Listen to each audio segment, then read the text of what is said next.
قرآن پاک میں اللہ پاک فرماتے ہیں لَقَدْ مَنَّ اللَّهُ عَلَى الْمُؤْمِنِينَ إِذْ بَعَثَ فِيهِمْ رَسُولًا۔ اس آیت کا ترجمہ بھی آپ کے سامنے رکھتا ہوں، اس آیت پہ روشنی بھی ڈالتا ہوں۔ اس کے ساتھ ساتھ آپ کو تھوڑا سا اور بتلا دوں کہ اللہ پاک نے ہم لوگوں پر بہت بڑے احسانات اور بہت بڑے انعامات کیے ہیں۔ اگر دیکھا جائے تو ہم جو اس وقت یہاں مسجد میں بیٹھے ہیں یہ بھی اللہ کی طرف سے ایک خاص کرم ہے، وگرنہ ہم اپنے آپ مسجد کے اندر آنا تو دور کی بات سوچ بھی نہیں سکتے۔ تو اللہ کا کرم ہے کہ اللہ نے ہمیں توفیق دی، لیکن ہمارے اس مسجد کے اندر آنے پر اللہ رب العزت یہ نہیں کہتے کہ اے لوگو میں نے تمہیں مسجد میں آنے کی توفیق دی لہٰذا میں نے تم پہ احسان کیا۔ احسان اللہ پاک نہیں جتلا رہے، کیا ہے احسان اللہ پاک نے لیکن جتلا نہیں رہے۔ آنکھیں دے دیں اللہ کا احسان ہے، لیکن اللہ پاک یہ احسان جتلا نہیں رہے۔ سننے کے لیے اللہ پاک نے کان دے دیے، لیکن اللہ پاک احسان نہیں جتلا رہے۔ چلنے کے لیے اللہ پاک نے پاؤں دے دیے، اللہ نے احسان نہیں جتلایا۔ پکڑنے کے لیے اللہ نے ہاتھ دے دیے، اللہ نے احسان نہیں جتلایا۔ سوچنے کے لیے اللہ نے دماغ دے دیا، لیکن احسان نہیں جتلایا۔ اللہ پاک نے ہمیں مسلمان بنایا، احسان نہیں جتلایا۔ پاک آستان، پاکستان، پاک جگہ پہ اللہ پاک نے ہمیں بھیجا، ہمارے اوپر اللہ پاک نے احسان کر کے بھی جتلایا نہیں۔ اور اس کے علاوہ اللہ پاک نے اور بھی اتنی مخلوقات بنائی ہیں، 18,000 مخلوقات بنا کے انسان کے تابع کر کے انسان کے فوائد کے لیے بنا کر بھی اللہ پاک نے یہ نہیں کہا کہ اے لوگو میں نے 18,000 مخلوقات تمہارے لیے بنائی تو میں نے تمہارے اوپر احسان کر دیا۔ اللہ کہتے ہیں میں نے یہ بھی احسان نہیں کیا۔ اس کے علاوہ حضرت آدم علیہ السلام کو اللہ پاک نے بھیجا، اللہ پاک نے بغیر ماں باپ کے پیدا کیا تو اللہ نے احسان نہیں جتلایا۔ حضرت اماں حوا سلام اللہ علیہا کو اللہ پاک نے بغیر والدہ کے دنیا میں بھیجا تو اللہ نے احسان نہیں جتلایا۔ اللہ پاک نے حضرت نوح علیہ السلام کی کشتی کو 6 مہینوں کی مسافت کے بعد جودی پہاڑ پہ جا کے بریک لگوا دی اور چند ماننے والوں کو محفوظ طریقے سے وہاں پہ منزل مقصود تک پہنچا دیا، لیکن اللہ پاک نے احسان نہیں جتلایا۔ حضرت ابراہیم علیہ السلام پر الزام لگ گیا، حضرت ابراہیم علیہ السلام کو پکڑا گیا، آگ میں ڈالا گیا، آزمائشوں کے اندر مبتلا کیا گیا، اللہ کی طرف سے مدد کر دی گئی۔ قلنا یا نار کونی بردا وسلاما علی ابراہیم کہہ کے اللہ پاک نے وقت کی تیز شعلے دار آگ کو، وہ آگ جو آسمانوں سے کھیل رہی تھی، اللہ پاک نے اس آگ کو ٹھنڈی اور سلامتی والی بنا کر بھی اللہ پاک احسان نہیں جتلا رہے۔ اللہ پاک نے ایک ہی دریا ہے، وہی پانی، وہی دریا، وہی رستہ، وہیں سے لشکر موسیٰ جا رہا ہے، وہیں سے لشکر فرعون جا رہا ہے۔ لشکر موسیٰ اور حضرت موسیٰ پار لگ گئے، بچ گئے، لشکر فرعون اور خود فرعون وہ اسی پانی میں غرق ہو گیا، تباہ ہو گیا، سارے کا سارا سسٹم ان کے ہاں ختم ہو گیا۔ تو اب بھی اللہ پاک حضرت موسیٰ علیہ السلام کو پار لگا کے اور فرعون کو وہاں پہ پانی کے اندر غرق کر کے بھی اللہ پاک نے احسان نہیں جتلایا۔ اور بھی اللہ پاک کے بہت بڑے احسانات ہیں۔ ہمارے پاس ہمارے والدین کا ہونا یہ اللہ کا بڑا احسان ہے، لیکن اللہ نے جتلایا نہیں ہے۔ اور اولاد کا والدین کے پاس ہونا یہ بھی اللہ کا بڑا احسان ہے، لیکن اللہ نے جتلایا نہیں ہے۔ اللہ پاک نے بہت بڑے احسانات کیے۔ یہ دن کو رات سے نکالنا، رات کو دن سے نکالنا، یہ روشنی کے لیے، ہمارے معاشرے، ہماری معیشت کے لیے، ہمارے کام کاج کے لیے اللہ پاک نے سورج کا سسٹم بنایا، لیکن اللہ نے یہ نہیں کہا کہ میں نے تم لوگوں پہ احسان کر دیا۔ اللہ پاک نے قمر کا ایسا سسٹم لگایا، چاند کا ایسا سسٹم لگایا کہ یہاں سے تاریخیں مقرر کر دی گئی، یہاں سے دنوں کا مہینوں کا حساب لگا دیا گیا، لیکن اللہ کہتے ہیں، لیکن اللہ نے احسان نہیں جتلایا۔ اللہ پاک نے ہماری تھکاوٹ کے لیے رات کو بنا دیا، اللہ نے احسان نہیں جتلایا۔ اللہ پاک نے زمین کے اوپر پانی ہی پانی کر کے پھر اس پانی کے اوپر اللہ نے پھر زمین کو بچھا دیا، تو اب بھی اللہ کہتے ہیں کہ احسان نہیں ہے۔ اس کے بعد پھر جب زمین تھرتھرانے لگی، زلزلہ ہونے لگا، یا یوں سمجھیں جیسے زمین کو گھبراہٹ ہونے لگی، دوسرے الفاظ میں سمجھیں جب زمین کو وابریشر آنے لگی، تو اس وقت اللہ پاک نے پہاڑوں کو میخیں بنا کے گاڑ دیا، لیکن اللہ پاک نے احسان نہیں جتلایا۔ آج آ کے اللہ پاک نے احسان جتلایا ہے تو قرآن میں دیکھیے اللہ کہتے ہیں والتین والزیتون وطور سینین وہذا البلد الامین لقد خلقنا الانسان انسان فی احسن تقویم۔ اللہ نے مختلف 4-5 قسمیں کھانے کے بعد انسان کی عظمت کو بیان کرنے کے بعد بھی اللہ نے یہ نہیں کہا کہ میرا تم پہ احسان ہے۔ اللہ نے انسان کو بہت بڑی بڑی نعمتوں سے مالا مال کر کے بھی یہ نہیں کہا کہ میرا تمہارے اوپر بڑا احسان ہے، یا میرا تمہارے اوپر چھوٹا احسان ہے، یا میں نے تمہارے اوپر احسان کر دیا۔ لیکن قرآن پاک میں اللہ پاک فرماتے ہیں لَقَدْ مَنَّ اللَّهُ عَلَى الْمُؤْمِنِينَ۔ اللہ پاک نے اس آیت میں مومنوں کو لیا ہے، ایمان والوں کو لیا ہے۔ اِذْ بَعَثَ فِيهِمْ رَسُولًا۔ اللہ پاک فرماتے ہیں البتہ تحقیق، لام بھی تاکید کے لیے آ گئی، قاف اور دال قد یہ بھی تاکید کے لیے آ گیا۔ آپ سمجھیں گے تاکید کس کو کہتے ہیں؟ ہم جیسے کسی کام کا کسی کو حکم کرتے ہیں کہ بیٹا یہ کام کر دیں، بھائی یہ کام کر دیں، سر یہ کام کر دیں۔ اب بڑے لوگ جو ہوتے ہیں ان کے سامنے تو صرف ہم منت سماجت کر سکتے ہیں، عرض کر سکتے ہیں، درخواست کر سکتے ہیں۔ جو چھوٹے ہوتے ہیں ان کے اوپر ہم زور بھی لگا سکتے ہیں، بیٹا یہ کام کر دو، شاگرد کو کہہ دیا، اولاد کو کہہ دیا۔ تو اب کام کے اوپر کام کا دوبارہ پھر کہنا، اور ساتھ میں یوں کہنا کہ یہ کام آپ نے لازمی کرنا ہے، ہوتا ہے نا ایسے۔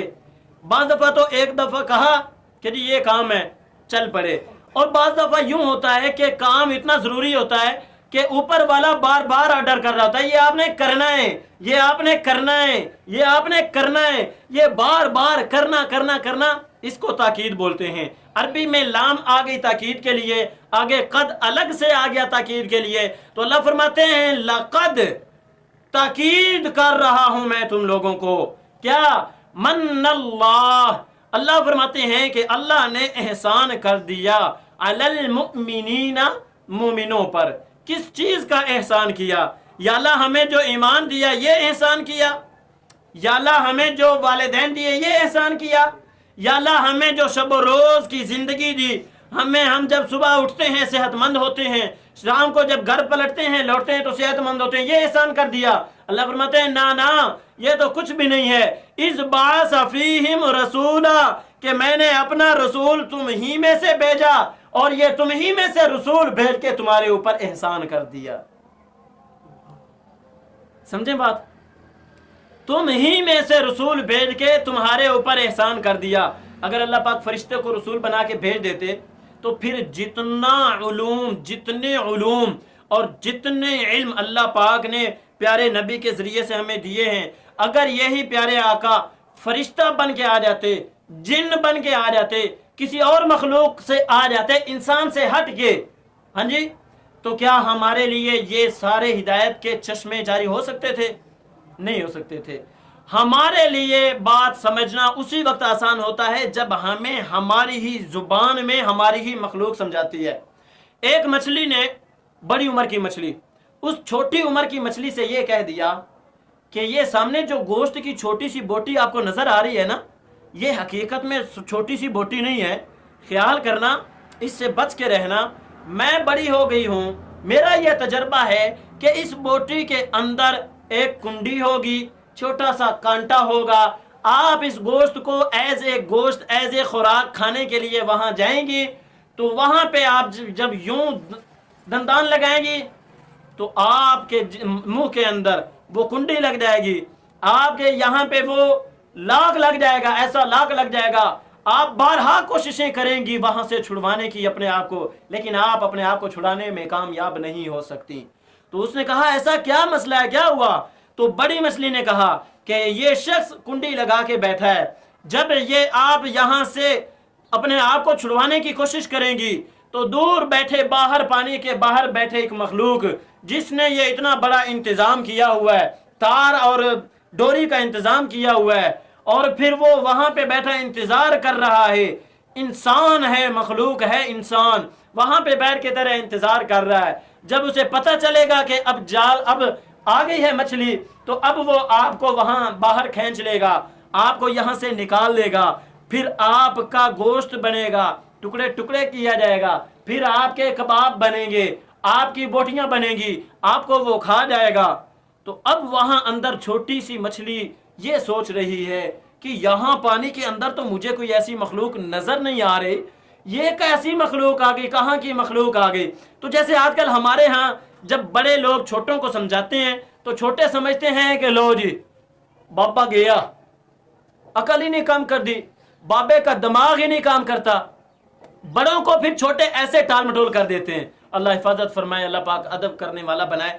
تو اس چھوٹی مچھلی نے یہ کہا کہ اس کا دماغ گیا، یہ بڑی ہو گئی، یہ بوڑھی ہو گئی، یہ اپنے وہم و گمان کو یہاں پہ میرے سامنے بیان کر رہی ہے، اپنے خیالات کا اظہار کر رہی ہے، یہاں پہ تو انسان کا نام و نشان نہیں، یہاں پہ کنڈی کا نام و نشان نہیں، یہاں پہ ڈوری کا نام و نشان نہیں، کوئی چیز نظر نہیں آ رہی۔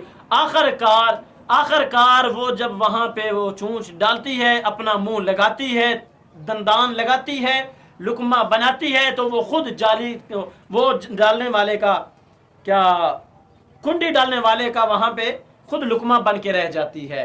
تو ٹھیک ایسا ہی ہمارا بھی کچھ حال ہے۔ تو اللہ پاک نے اتنے ہمارے اوپر احسانات کیے ہیں، کسی بھی احسان کے کرنے کے بعد اللہ نے احسان جتلایا نہیں ہے۔ پھر آگے آئیے، اللہ پاک نے ہمیں یہاں پہ بیٹھے بٹھائے، اللہ نے اپنے دین اسلام کا هو الذی ارسل رسولہ بالہدی ودین الحق لیظہرہ علی الدین کلہ، اللہ پاک نے اپنے پاک پیغمبر کو بھیجا اور 1,00,000 کم و بیش 24,000 انبیاء کو بھیجا، صرف اسی لیے کہ انسان بن جائے، انسان بن جائے، انسان اپنے آپ کو پہچان لے، انسان اللہ کو پہچان لے، انسان دین اسلام کے مطابق زندگی گزارنے والا بن جائے۔ ارسلہ، اللہ نے بھیجا، رسولہ، اپنے رسول کو، بالہدا، ہدایت دے کے، ودین الحق، اور سچا دین دے کے اللہ نے اپنے رسول کو بھیجا۔ کیوں؟ لیظہرہ علی الدین کلہ، تاکہ دنیا میں جتنے بھی دین ہیں، دنیا میں جتنے بھی مذہب ہیں، دنیا میں جتنے بھی فرقے ہیں، دنیا میں جتنی بھی شاخیں ہیں، دنیا میں جتنے بھی قوم و قبیلے ہیں، دنیا میں جتنے بھی خاندان ہیں، ان سب کو میرا محبوب جا کے بتلا دے، ارسل رسولہ بالہدی ودین الحق لیظہرہ علی الدین کلہ، ان سب کو بتلا دے کہ ایک اللہ کا دین ہے، اس کو دین اسلام کہا جاتا ہے، یہی ہمارے لیے ہدایت ہے، یہی ہمارے لیے رہبری ہے، یہی ہمارے لیے بہتری ہے، یہی ہمارے لیے کامیابی ہے۔ پھر اللہ پاک نے اپنے ایسے رسول کے ساتھ کچھ یاروں کو ملا دیا، اگر وہ یار نہ ہوتے تو آج ہم تک کلمہ نہ پہنچتا۔ ان دیکھنے والوں نے ہاتھ پہ بیعت کر لی، ان بیعت کرنے والوں نے اپنا تن من دھن لٹا دیا، انہوں نے میرے آقا کے اشارے پہ مکہ و مدینہ چھوڑ دیا، انہوں نے میرے آقا کے کہنے پہ گھر بار چھوڑ دیے، انہوں نے میرے آقا کے اشارے پہ دین اسلام کی خاطر، اللہ کی رضا کی خاطر، بقائے کلمت اللہ کی خاطر انہوں نے سب کچھ قربان کر کے اپنے آپ کو پیش کر دیا، صرف اس لیے لیظہرہ علی الدین کلہ، تاکہ یہ جو دین اسلام ہے یہ سارے دینوں پہ غالب آ جائے۔ اللہ نے احسان کیا، ہم میں سے ہمارے پاس اللہ نے رسول بھیجا تاکہ لوگوں کو سمجھ آ جائے، اور پھر ایک آدھ رسول نہیں، لا تعداد انبیاء کو بھیجا، پھر ایک آدھ صحیفہ نہیں، لا تعداد صحیفے دیے، پھر ایک آدھ کتاب نہیں، لا تعداد کتابیں اللہ پاک نے بھیج دیں، صرف اس لیے کہ انسان اپنے آپ کو سمجھ جائے، کم سے کم انسان بن کے رہے۔ ایسا نہ ہو کہ جس طرح حابیل اور قابیل کی لڑائی ہو گئی تھی، بھائی نے بھائی کو مار دیا۔ آج ہمارے پاس اللہ کا اتنا احسان ہے، اور ایسا بڑا احسان، ایسا احسان اللہ نے کسی امت پہ نہیں کیا، ایسا احسان کسی قوم پہ نہیں کیا، ایسا احسان کسی مخلوق پہ نہیں کیا جو احسان اللہ پاک نے ہمارے اوپر کیا ہے. اور آپ اس کو چھوٹا موٹا احسان نہ سمجھیں. یہاں سے آپ اندازہ کر سکتے ہیں اللہ پاک نے ہمیں ہٹا کھٹا پیدا کیا ہے, اللہ پاک نے ہمیں عزت دار پیدا کیا ہے, لیکن اللہ نے احسان نہیں جتلایا. جب انسان کے پاس احسان کی باری آتی ہے تو اس وقت پہلے اللہ دیکھ رہے ہیں کہ بات کیا ہے, کس چیز کا احسان میں جتلا رہا ہوں. اس بات کا کہ تمہارے اندر سے میں تمہارے پاس ایک رسول بھیج رہا ہوں, اس بات کا احسان اللہ جتلا رہے ہیں. اب تو میرے دوستو ہمیں سمجھ جانا چاہیے کہ آقا کیوں آئے, آقا کے آنے کا مقصد کیا تھا. اللہ نے جو اتنے ہمارے اوپر احسانات کیے, کسی احسان کو بھی نہیں جتلایا, صرف ایک احسان کو جتلایا جا رہا ہے. کیوں؟ ذرا پل بھر کے لیے سوچیں. اللہ پاک نے ہمیں گھر بیٹھے دین اسلام سے مالا مال کر دیا. ذرا دیکھیے, آپ وہ 1400 سال پیچھے نہ جائیں, مکہ اور مدینہ کی دھرتی پہ نہ جائیں. جب یہاں سے مکہ سے حبشہ کی طرف ہجرت کی جا رہی تھی, چھوڑیے خیبر, یرموک, بدر, احد چھوڑیے, یہی 14ویں صدی کی بات کرتے ہیں. 13ویں 14ویں صدی کو دیکھ رہے ہیں کہ جب پاکستان بن رہا تھا تو اس وقت پاکستان کے بنانے کے لیے کتنی جانوں کا نذرانہ پیش کرا. آج ہمیں یہاں پہ گھر بیٹھے عزت کے ساتھ دین اسلام مل گیا ہے, لیکن ہمارے لیے اس کے اوپر چلنا بڑا مشکل ہو چکا ہے, ہمارے لیے اس کو سمجھنا بڑا مشکل ہو چکا ہے, ہمارے لیے اس کو آگے پھیلانا بڑا مشکل ہو چکا ہے. جس شعبے میں جائیں, جس فیلڈ میں جائیں, جس دفتر میں جائیں, جس دکان میں جائیں, جس بیٹھک میں جائیں, جس مسجد میں جائیں, جس خاندان کے پاس چلے جائیں, جس چوک چوراہے گلی بازار میں چلے جائیں, آپ کو بہت کم لوگ ملیں گے جو خالص اللہ کی رضا کے لیے لگے ہوئے ہیں. اور یہ بھی اللہ کا احسان ہے کہ ایسے لوگوں کی خاطر, ایسے لوگوں کی لاج رکھتے ہوئے, ایسے لوگوں کو دیکھتے ہوئے اللہ پاک نے اب تک اس کائنات کا وجود رکھا ہوا ہے. وگرنہ جب کائنات میں کہیں پر بھی کوئی بھی لا الہ الا اللہ والا نہیں رہے گا, کائنات کا نظام ختم ہو جائے گا, کائنات کا وجود ختم ہو جائے گا. پھر یہ پہاڑ جب پانی ایسے وابریشر کر رہا تھا تو اللہ پاک نے پھر وہاں سے پہاڑوں کو میخیں بنا کے لگا دیا تھا, تو یہ پہاڑ بھی روئی کی طرح اڑتے نظر آئیں گے, چھوٹے چھوٹے ذرات بن کے نظر آئیں گے. اذا الشمس کورت, اس وقت سورج بھی بے نور ہو جائے گا. وَإِذَا النُّجُومُ انقَدَرَتْ, اس وقت پھر ستارے بھی بکھر جائیں گے, سمندر بھی ریزہ ریزہ ہو جائے گا, ہر ایک چیز ٹوٹ پھوٹ کا شکار ہو جائے گی. اور اس وقت پھر کیا ہوگا, ہماری پھر اس وقت آنکھ کھلے گی. اور یہ جو وقت ہے ہمارے پاس, یہ وقت ہے اپنے آپ کو سنبھالنے کا, سدھارنے کا. ہمیں سوچنا چاہیے, ہمیں دیکھنا چاہیے کہ اللہ پاک نے جو اتنا بڑا ہمارے اوپر احسان کیا ہے, اس کا بیک گراؤنڈ کیا ہے, اس کے پیش پشت وہ چیز کیا ہے جس کی خاطر اللہ نے ہمیں یہ اتنا بڑا ہمارے اوپر احسان کر دیا. آپ اٹے کٹے بیٹھیں, جو جہاں سے آیا ہے کسی کو کوئی آنے میں رکاوٹ ہوئی ہے؟ نہیں ہوئی نا, رکاوٹ ہوئی ہے؟ کسی نے آپ کو کہا ہو کہ آپ مسجد میں جاؤ گے تو اڑا دیا جائے گا؟ ہوا؟ کسی نے آپ کو کہا ہو کہ اگر آپ نے داڑھی رکھی تو آپ کو یہاں سے ملک سے نکال دیا جائے گا؟ ہوا؟ اللہ کے کتنے احسانات ہیں, لیکن اللہ نے کوئی احسان بھی نہیں گنا, کوئی احسان نہیں جتلایا. اور یہ احسان اللہ پاک جتلا کے صرف یہ ہمیں بتلانا چاہتے ہیں کہ میں تم سے کیا چاہتا ہوں. انسان اپنے آپ کو پہچان اور انسان بن کے زندگی گزار. لقد من اللہ. اچھا آگے اسی آیت کے آگے, یتلو علیہم آیاتی. اللہ اکبر. اگر علم کے اندر غوطہ لگایا جائے, ہم پانی کے اندر غوطہ لگاتے ہیں, نیچے جاتے ہیں نا, اگر اس قرآن کے اندر غوطہ لگایا جائے, علم کے اندر غوطہ لگایا جائے, تو پھر شاید عقل آ کے بتلا دے کہ کیا ماجرا ہے. اللہ نے ہمارے ہی اندر سے بھیج دیا. کیوں بھیج دیا؟ یتلو علیہم آیاتی, اس لیے بھیجا تھا کہ ان کے اوپر آیات پڑھی جائیں, ان کو بتلایا جائے. وَيُزَكِّيهِمْ, اور ان کا تزکیہ نفس کیا جائے, اور ان کا تزکیہ نفس کے ساتھ ساتھ ان کو اندرونی طور سے بھی پاک کیا جائے, بیرونی طور سے بھی پاک کیا جائے, ان کو حلال حرام بتلایا جائے, ان کو حقوق اللہ اور حقوق العباد بتلائے جائیں. آج کے انسان کے پاس علم تو اتنا تھا, ہر انسان کے پاس موجود ہے, پتہ ہے کیا کرنا ہے, کیسے کرنا ہے. اس کے باوجود ہم ہٹ دھرم اتنے ہو چکے ہیں کہ ہم حرام کی طرف بڑے فخر سے جاتے ہیں, ہم ناجائز کی طرف بڑے بھاگتے ہوئے جاتے ہیں, ہم جو ناپاک ہوتا ہے اس کو بڑی خوشی سے پکڑتے ہیں, پاک جو ہوتا ہے اس کی طرف ہم نہیں جاتے. کیوں؟